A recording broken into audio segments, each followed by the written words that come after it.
ರಾಜಧಾನಿಯಲ್ಲಿ ಅಪ್ರಾಪ್ತ ಬಾಲಕರ ಅಡ್ಡಾದಿಡ್ಡಿ ಬೈಕ್ ಚಾಲನೆ ಮತ್ತು ಆತಂಕಕ್ಕೆ ಕಾರಣ ಆಗಿದೆ. ಬೆಂಗಳೂರು ಮಹಾನಗರ ಸಾರಿಗೆ ಸಂಸ್ಥೆ ಬಸ್ ಚಾಲಕರ ಸಮಯ ಪ್ರಜ್ಞೆಯಿಂದ ಇಬ್ಬರು ಅಪ್ರಾಪ್ತ ಬಾಲಕರ ಪ್ರಾಣ ಪಾರುಗೊಂಡ ಘಟನೆ ಬೆಳಕಿಗೆ ಬಂದಿದೆ. ಕಗ್ಗಲೀಪುರ ಪೊಲೀಸ್ ಠಾಣಾ ವ್ಯಾಪ್ತಿಯ ತಟ್ಟಗುಪ್ಪೆ ಗ್ರಾಮದ ಬಳಿ ಈ ಘಟನೆ ನಡೆದಿದ್ದು, ದ್ವಿಚಕ್ರ ವಾಹನದಲ್ಲಿ ಅಡ್ಡಾದಿಡ್ಡಿ ಚಾಲನೆ ಮಾಡುತ್ತಿದ್ದ ಬಾಲಕರು ನಿಯಂತ್ರಣ ತಪ್ಪಿ ಬಸ್ ಕೆಳಗೆ ಬೀಳೋ ಪರಿಸ್ಥಿತಿ ಉಂಟಾಗಿದೆ.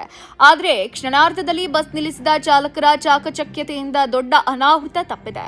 ಬಸ್ಗೆ ಸಿಲುಕಿದ ಹಂತಕ್ಕೆ ಬಂದಿದ್ದ ಬಾಲಕರು ಜಸ್ಟ್ ಮಿಸ್ ಆಗಿದ್ದು, ಸಾವು ಬದುಕಿನ ನಡುವೆ ಕ್ಷಣಗಳು ಅಲ್ಲಿದ್ದವರನ್ನೇ ಬೆಚ್ಚಿ ಬೀಳುವಂತೆ ಮಾಡಿದೆ. ಈ ಘಟನೆ ಬಳಿಕ ಸಾರ್ವಜನಿಕರು ಹಾಗೂ ಚಾಲಕರು ತೀವ್ರ ಆಕ್ರೋಶ ವ್ಯಕ್ತಪಡಿಸಿದ್ದು, ಅಪ್ರಾಪ್ತ ಮಕ್ಕಳ ಕೈಗೆ ಬೈಕ್ ಕೊಡೋ ಪೋಷಕರ ವಿರುದ್ಧ ಕಿಡಿಕಾರಿದ್ದಾರೆ. ರಸ್ತೆ ಸುರಕ್ಷತೆ ನಿಯಮಗಳನ್ನು ಲೆಕ್ಕಿಸದೆ ಈ ರೀತಿಯ ನಿರ್ಲಕ್ಷ್ಯ ತೋರಿರೋದು ಅನಾಹುತ ತಪ್ಪಿಸೋಕೆ ಸಾಧ್ಯ ಇಲ್ಲ ಅಂತ ಎಚ್ಚರಿಕೆ ಕೇಳಿಬರ್ತಾ ಇದೆ. ಇದೀಗ ಪ್ರಶ್ನೆ ಏನಂದ್ರೆ, ಅಪ್ರಾಪ್ತರಿಗೆ ವಾಹನ ಕೊಡುವವರ ಮೇಲೆ ಕಠಿಣ ಕ್ರಮ ಯಾವಾಗ?